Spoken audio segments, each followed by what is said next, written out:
Hello and welcome to Dear CEO, a limited series from iGaming Daily. I'm Charlie Horner and I'm joined by IGP CEO Jovana Popovic Canaki, who will answer all of the biggest and most burgeoning questions from iGaming operators. Jovana, thank you very much for joining us today. Hi Charlie, good to see you. Are you looking forward to a big week at ICE? I'm looking forward to Big Week at ICE and also at our episode number 1. Brilliant. Super exciting, both of the things. Yeah, absolutely. Let's dive into the first question then, which is the selection of a platform still the most important or most defining choice for operators compared to the selection of key systems, solutions and complementary services? So yes, in short, it is as important as it always was. Especially, maybe even a bit more today, because there are many more PAM providers than it used to be before. Why is it important? Because when you look at an operator who has this idea of creating a brand, it all starts with a spark, with an idea, right? Business strategy, vision, so on, and then you need to find a platform, a tech solution that will bring that idea to life. And where do all of the providers, game content providers, PSPs, KYC, CRM tools, and so on, where do they come together?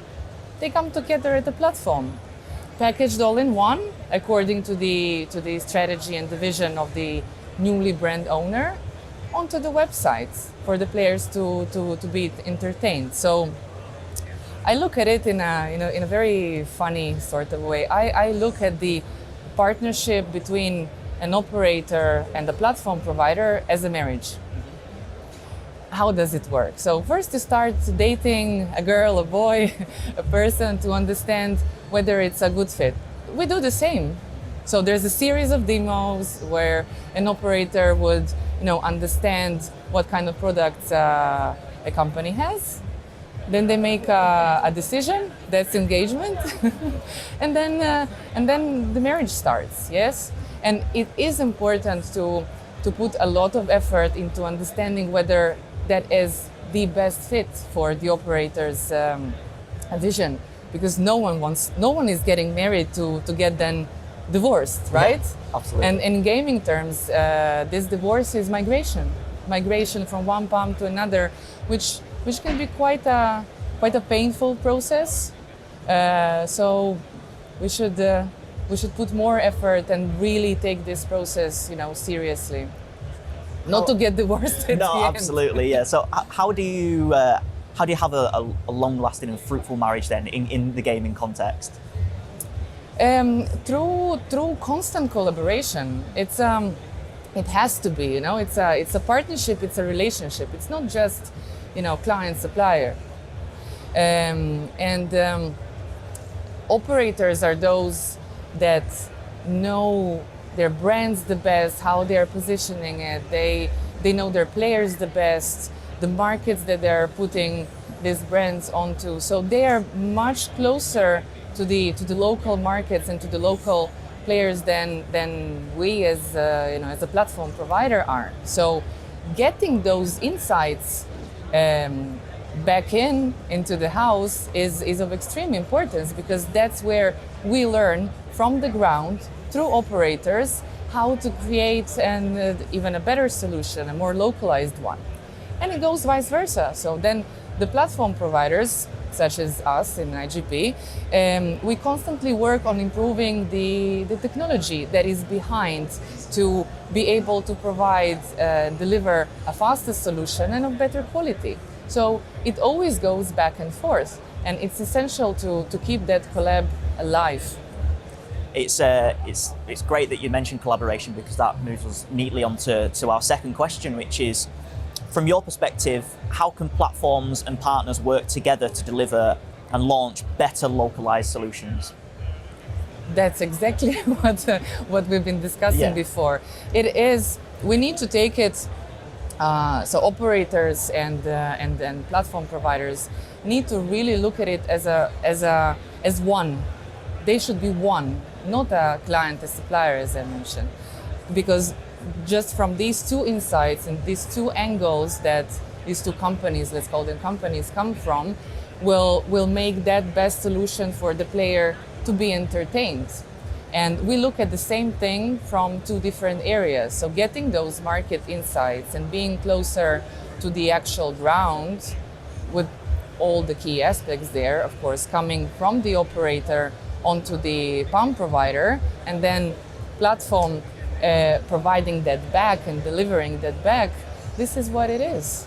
It's what it's about, really. And keeping it constant, you know.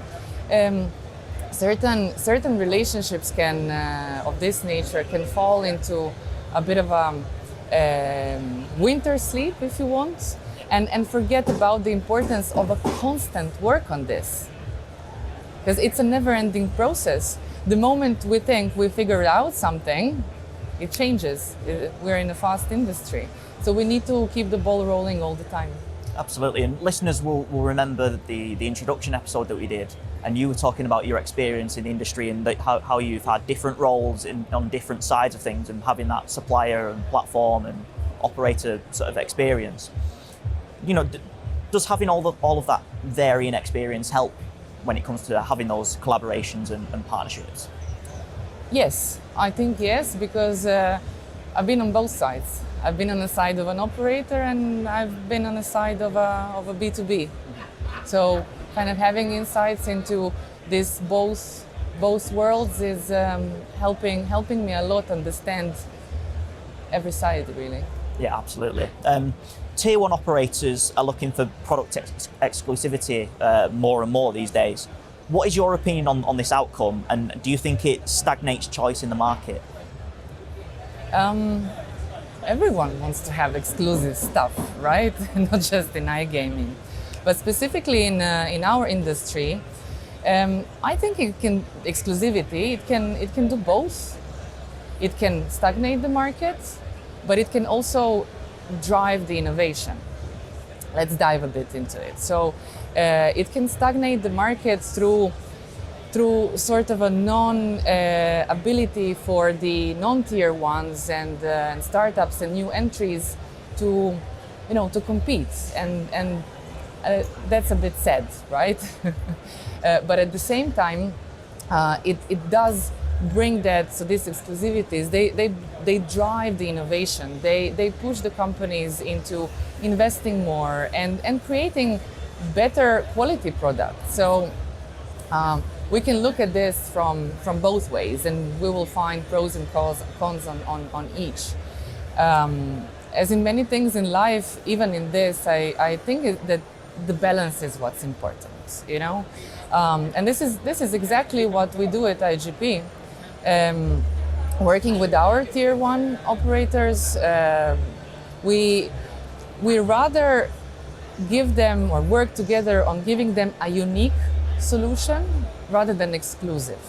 So maybe this is where, in my opinion at least, this balance is. So not as much exclusivity, but more a unique solutions that would cater the need of that particular company. And if the audience or someone from audience needs to give that exclusivity, give it for a certain period of time only.